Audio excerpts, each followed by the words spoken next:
Allahu Akbar. Sultan Muhammad II juga menyiapkan lebih dari 4 juta prajurit yang akan mengepung Konstantinopel dari darat. Pada saat mengepung benteng Byzantium, banyak pasukan Utsmani yang gugur karena kuatnya pertahanan benteng tersebut. Pengepungan yang berlangsung tidak kurang dari 50 hari itu benar-benar menguji kesabaran pasukan Utsmani, menguras tenaga, pikiran, dan perbekalan mereka. Pertahanan yang tangguh dari kerajaan besar Romawi ini terlihat sejak mula.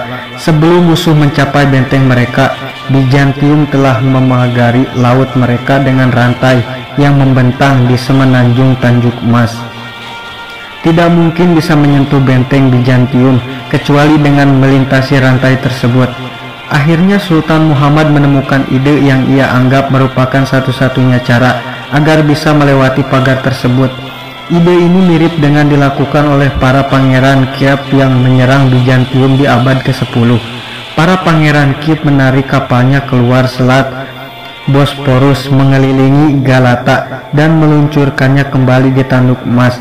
Dan akan tetapi pasukan mereka tetap dikalahkan oleh orang-orang Byzantium Romawi. Sultan Muhammad melakukan dengan cara yang lebih cerdik lagi. Ia menggandeng 70 kapalnya melintasi Galata ke muara setelah menyikati batang-batang kayu. Hal itu dilakukan dalam waktu yang sangat singkat, tidak sampai 1 malam.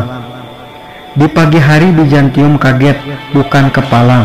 Mereka sama sekali tidak mengira Sultan Muhammad dan pasukannya menyeberangkan kapal-kapal mereka lewat jalur darat. 70 kapal laut diseberangkan lewat jalur darat yang masih ditumbuhi pohon-pohon besar. Menebangi pohon-pohonnya menyeberangkan kapal-kapal dalam waktu 1 malam adalah suatu kemustahilan menurut mereka. Akan tetapi itulah yang terjadi. Peperangan dahsyat pun terjadi.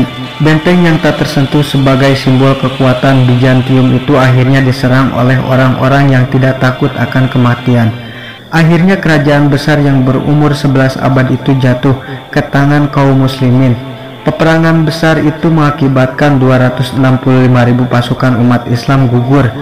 Pada tanggal 20 Jumadi Awal 857 Hijriah, bersamaan dengan 27 Mei 1453 Masehi, Sultan Al-Ghazi Muhammad berhasil memasuki kota Konstantinopel. Sejak saat itulah ia dikenal dengan nama Sultan Muhammad Al-Fatih, penakluk Konstantinopel. Saat memasuki Konstantinopel, Sultan Muhammad Al-Fatih turun dari kudanya lalu sujud sebagai tanda syukur kepada Allah. Setelah itu ia menuju gereja Hagia Sophia dan memerintahkan menggantinya menjadi masjid. Konstantinopel dijadikan sebagai ibu kota, pusat pemerintah kerajaan Utsmani, dan kota ini diganti nama menjadi Istanbul, yang berarti negeri Islam.